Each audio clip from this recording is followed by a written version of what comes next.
जय हिंद मेरे प्यारे साथी। इस वीडियो में बात करने वाले एसएससी जीडी कांस्टेबल 2022 की भर्ती के बारे में। और इस वीडियो में मैं आप सभी को बताऊंगा कि कैसे बचे हुए दिनों में आप अपनी तैयारी बेहतर तरीके से कर सकते हैं और यहाँ पे अपना सिलेक्शन ले सकते हैं। क्या आपकी स्ट्रेटजी होनी चाहिए, क्या तरीका होना चाहिए जिससे कि अपना कम से कम टाइम में पूरा आपका सिलेबस कंप्लीट हो पाए और आपका सिलेक्शन यहाँ पे हो पाए।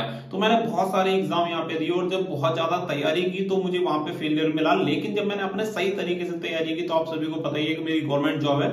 तो वहां पे गवर्नमेंट जॉब ली कैसे, तैयारी कैसे की, चेंजेस क्या किए, क्योंकि जब सबसे ज्यादा पढ़ाई करता था उस टाइम कभी फाइनल मेरिट में रह गया, कभी मेडिकल में रह गया, कभी रिटन एग्जामिनेशन में रह गया।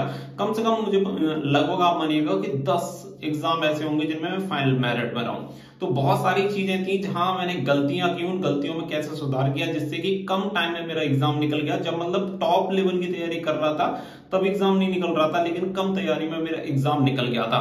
और आप सभी को बता दें कि मार्क्स की भी अगर मैं बात करूं तो 300 में से 242 मेरे मार्क्स थे और नेगेटिव मार्किंग भी थी 1/4 की, उसमें मेरे इतने अच्छे मार्क्स आए थे। तो अच्छी खासी रैंकिंग आई थी। तो वो पूरी चीजें मैं आप सभी को क्लियर करूंगा कि क्या चेंजेस मैंने किए थे जिससे कि कम से कम टाइम में मैंने अपने सिलेबस को भी कंप्लीट किया और अपनी तैयारी को अच्छे से करके सिलेक्शन ले लिया।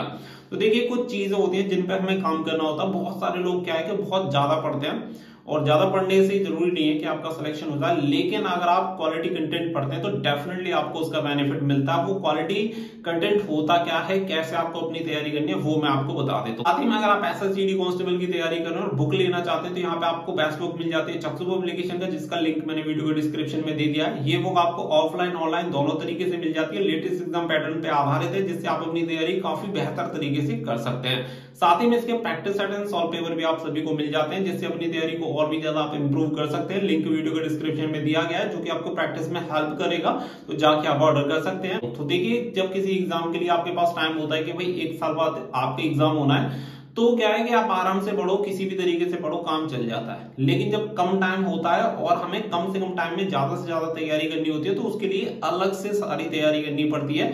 जो एक नॉर्मल तरीका, अगर आप उस तरीके को फॉलो करके अगर अपनी तैयारी करोगे तो निश्चित तौर पर आप ये मानिएगा कि आपकी तैयारी पूरी नहीं हो पाएगी। तो वो तरीका क्या है, कैसे आपको वो सारी चीजें कंप्लीट करनी है, तो मैं आप सभी को सारी चीजें क्लियर कर देता हूं। तो देखिए, फिलहाल के टाइम में आप सभी को लगभग 30 दिन आपके पास बचे हैं और इन्हीं 30 दिन में आपको अपनी तैयारी करनी है। कुछ लोगों के लिए 29 ही दिन बचे और कुछ लोगों के लिए हो सकता है 40-45 दिन भी मिल जाए, क्योंकि जैसा कि आप सभी को पता है कि 14 फरवरी तक आपका एग्जाम चलेगा, 1 महीने से भी ज्यादा आपका एग्जाम चलेगा। तो ये लक के ऊपर डिपेंड करेगा कि किसका पहले आता है और किसका बाद में आता है। अब तैयारी के लिए मैं आपको बता दूं कि आप अगर कंप्लीट एक एक टॉपिक वाइज अगर पढ़ना स्टार्ट करोगे तो आपके पास इतना टाइम नहीं है कि आप इतनी चीजों को कंप्लीट कर पाए और आपका सिलेबस कंप्लीट हो पाए।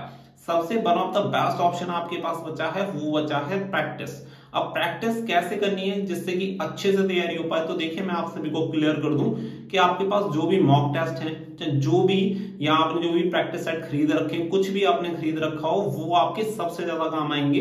अब आपको बस एक टारगेट बना के चलना है कि 30 दिन है मेरे पास और 30 दिन में हर रोज आपको 2 प्रैक्टिस सेट लगाने हैं। और दोनों प्रैक्टिस सेट जब आप लगाओगे तो उसमें आपको करना क्या है कि अपने आप को चेक करना है कि मेरी गलतियां कहां पे हो रही हैं। जब आपको ये क्लियर हो जाएगा कि मैं वीक कहां पे हूं, कमजोर मेरे कौन से टॉपिक हैं, तो डेफिनेटली आप उसी पे काम करोगे और वो जब आप इंप्रूव कर लोगे तो आपको ओवरऑल जो स्कोर होगा वो अपने आप बूस्ट हो जाएगा, इंप्रूव हो जाएगा। अब इसके लिए सबसे बेस्ट ऑप्शन यही है कि आप मॉक टेस्ट लगाएं। मॉक टेस्ट लगाने का देखो, एक मॉक टेस्ट आप मॉर्निंग में लगा लो और एक मॉक टेस्ट लगा लो इवनिंग में। आप सभी को पता है कि 2 आप जब सेट लगाओगे तो आपको कम से कम, उसके लिए मैं आपको क्लियर कर दूं कि 6 घंटे कम से कम आपको चाहिएंगे। 1 घंटा आपको प्रैक्टिस सेट लगाने में और 2 घंटे उसे पूरा कंप्लीट करने में। ऐसा नहीं है मॉक टेस्ट लगाया, स्कोर चेक किया, बस आपका काम खत्म हो गया। उसके जब आप मॉक टेस्ट कंप्लीट कर लोगे ना तो उसके बाद आपका मेन काम स्टार्ट होता है। जैसे कि मान के चलो आपने मॉर्निंग में मॉक टेस्ट दिया, 1 घंटे आप मॉक टेस्ट दोगे, क्योंकि 1 घंटे का टाइम है, आप सभी को पता है 80 क्वेश्चंस के आंसर आपको देने 1 घंटे में। तो पूरी ईमानदारी के साथ 1 घंटा ही आपको लेना, ज्यादा उसमें टाइम लेना नहीं। और मैं आपसे आपको सजेस्ट करूंगा कि ऑनलाइन करते तो ज्यादा बेटर रहेगा, क्योंकि ऑनलाइन ही आपका एग्जाम होने वाला है। अगर आप चाहें तो हमारी एक टेस्ट सीरीज है स्टडी फॉर ड्रीम्स एप्लीकेशन, जिसका लिंक मैंने वीडियो के डिस्क्रिप्शन में दे दिया। वहां पे एसएससी जीडी कांस्टेबल के लिए मैंने टेस्ट सीरीज प्रोवाइड कराई हुई है, जिसमें 490 मॉक टेस्ट आपको मिलेंगे, जिससे अपनी तैयारी बहुत ही शानदार तरीके से कर सकते हैं। सेक्शन वाइज, टॉपिक वाइज आपको वहां पे मिल जाएंगे। प्रीवियस ईयर के पेपर भी आप सभी को दिए गए, फुल लेंथ टेस्ट भी आप वहां पे दे सकते हैं। मात्र 300 रुपए में आपको टेस्ट सीरीज मिल जाती है और फ्री टेस्ट भी आपको दिए गए, तो एक बार चेक कर लेना। अगर आपको कंटेंट अच्छा लगे तो आप जाके एनरोल कर सकते हैं। तो अपने मेन टॉपिक पर लौटते हैं कि जब आप एक मॉक टेस्ट दे लोगे मॉर्निंग में, उसके बाद आपको क्या करना है कि उसे पूरी ईमानदारी के साथ जब आप दोगे, उसमें कोई भी चीटिंग नहीं करनी। कि अगर आपको एक क्वेश्चन का आंसर भी नहीं आता है तो ऐसा नहीं है कि गूगल करके या कहीं बुक वगैरह से आप उसका सर्च करके आंसर दे दो, क्योंकि यहाँ पे हमें खुद को चेक करना है। यहाँ पे स्कोर ज्यादा आए या कम आए उससे कोई फर्क नहीं पड़ रहा है, फर्क पड़ेगा कि आप कितनी ईमानदारी के साथ दे रहे हैं। मान के चलिए कि अगर आपने जीके का टॉपिक चूज किया, जीके में आपने क्वेश्चंस के आंसर दिए, 20 में से आपके 10 सही होता है। अब आपको ये देखना पड़ेगा कि जो 10 क्वेश्चन आपके गलत हुए हैं वो कौन से टॉपिक से गलत हुए हैं और वो आपको आते थे या नहीं आते थे, वो टॉपिक आपने पढ़े हैं या नहीं पढ़े। अगर मान के चलिए कि आपने जो 10 गलत उत्तर दिए हैं वो उनमें से 2 क्वेश्चन आपके हैं संविधान से, तो भारतीय संविधान के 2 क्वेश्चन आपके जो गलत हुए हैं वो कौन से टॉपिक से गलत हुए हैं, खास करके आपको उसका रिवीजन करना है, जिससे कि नेक्स्ट मॉक टेस्ट में जब भी उस टॉपिक से कोई भी क्वेश्चन आए तो आपसे गलत नहीं होना चाहिए। ये टारगेट बना के चलना है आपको कि आज अगर मान के चलिए आर्टिकल से मेरा गलत हो गया, ठीक है, तो आप पूरे आर्टिकल्स को रट मारो भाई, जितना भी कर सकते हो। या जैसे कि मान लो फंडामेंटल राइट्स का मेरा कोई क्वेश्चन गलत जा रहा है बार बार, तो फंडामेंटल राइट्स को अच्छी तरह से दोबारा से चेक करो, दोबारा से पढ़ो, रिवीजन करो और उसी पे जाके सेक्शन वाइज आप टेस्ट लगाओ, जिससे कि आपका जो फंडामेंटल राइट्स में जो भी आपसे गलतियां हो रही थी वो गलतियां नेक्स्ट टाइम ना हो। क्योंकि अगर वहीं से क्वेश्चन अगर आपके पेपर में आ गया तो आप गलती करोगे, क्योंकि वो तैयारी आपने नहीं कर रखी है। तो अपनी वीकनेस को चेक करना और उस पर काम करना प्रॉपर तरीके से। जब आप यही प्रोसेस इवनिंग में अप्लाई करोगे तो दिन में कम से कम आपके 6 घंटे जाएंगे। 1 घंटा मॉक टेस्ट दिया और 2 घंटे आप उसे कंप्लीट करोगे, या 2 से भी ज्यादा जा सकते हैं। बहुत क्वेश्चन ऐसे होंगे जिनके आंसर्स आपको नहीं मिलेंगे, तो आप यूट्यूब पे सर्च करें, पीडीएफ में सर्च करें, गूगल में सर्च करें, लेकिन उसका आंसर आपको आना चाहिए। 100 की 100 क्वेश्चन आपके सॉल्व होने चाहिए, क्योंकि ऐसा नहीं है कि एक क्वेश्चन का आंसर नहीं मिल रहा तो आप उसे छोड़ दो।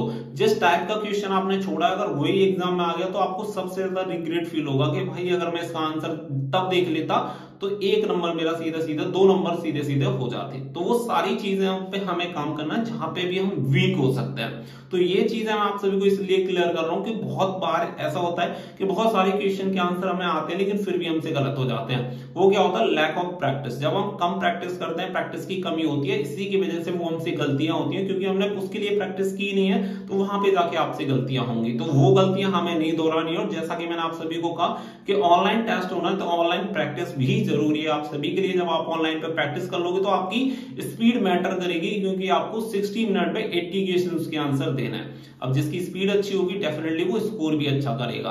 तो ये सारी चीजें यहाँ पे टाइम मैनेजमेंट का पूरा खेल रहेगा, क्योंकि कम समय में ज्यादा क्वेश्चंस के आंसर आपको देने हैं। जब आप इन चीजों पे काम करोगे, चाहे आपका मैथ का टॉपिक हो, चाहे आपका जीके का हो, हिंदी का हो, ये सारे टॉपिक आपको साथ में लेके चलने। किसी भी टॉपिक को हल्के में नहीं लेना है, क्योंकि हर एक क्वेश्चन आपको 2 नंबर देगा। लेकिन किसी टॉपिक को सब्जेक्ट मत समझ लेना। मेरा कहने का मतलब है कि करंट अफेयर्स के लिए बहुत लोग इतना टाइम दे रहे हैं जितना कि मैथ के लिए दे रहे हैं। तो अगर मान के चलो करंट अफेयर्स में से 4, 5, 6 क्वेश्चन आ जाएंगे, मैक्सिमम मान के चल लेते कितने क्वेश्चन, 20 में से 6 क्वेश्चन दे देगा।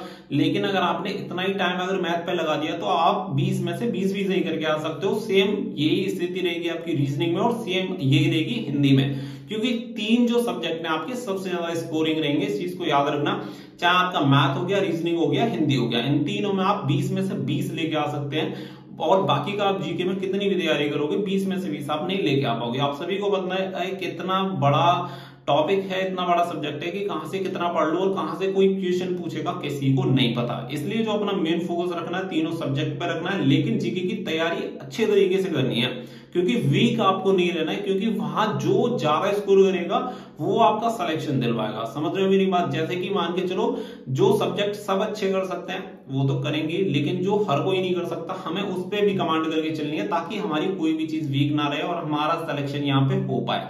जब आप इन सारी चीजों पर काम करोगे तो आपको 1 महीने बाद जब आप लास्ट टाइम अपना प्रैक्टिस सेट लगा रहे होंगे तो आपको खुद पता चल जाएगा कि आपका जो स्कोर आ रहा होगा कम से कम 130-140 नंबर आराम से आपके आ रहे होंगे। तो वो सारी चीजें आपको देखनी है, तुक्केबाजी से आपको बचना है, क्योंकि जब आप प्रैक्टिस करोगे तभी आपके अंदर ये कॉन्फिडेंस आएगा कि कौन से क्वेश्चन का आंसर मुझे 100% आता है या नहीं आता। जब आप प्रैक्टिस नहीं करोगे तो ये सारी चीजें भूल जाओ। वहां पे आपका मन करेगा लगा देता हूं, आप लगा दोगे, बाहर निकलोगे गूगल में चेक करोगे, पता चलेगा इसका गलत आंसर हो गया।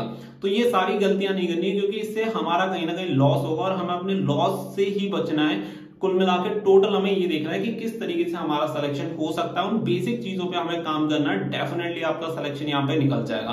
क्योंकि बहुत बड़ा एग्जाम नहीं है, आप सभी जानते हैं, बहुत सारे कैंडिडेट इसमें अपेयर होंगे, 54 लाख लोगों ने फॉर्म भरा है, लेकिन सिलेक्शन आप सभी को पता है 45,284 वैकेंसी है, तो उन्हीं का होना है। अब उनमें से जो टॉप लोग होंगे उन्हीं का सिलेक्शन होगा, जिनकी स्ट्रेटजी बढ़िया होगी उन्हीं का सिलेक्शन होगा। तो इन सारी चीजों को मिलाकर जब आप काम करोगे तो निश्चित तौर पर आपको इसका बेनिफिट देखने के लिए मिलेंगे अगली वीडियो में। So thank you for watching. जय हिंद, जय भारत।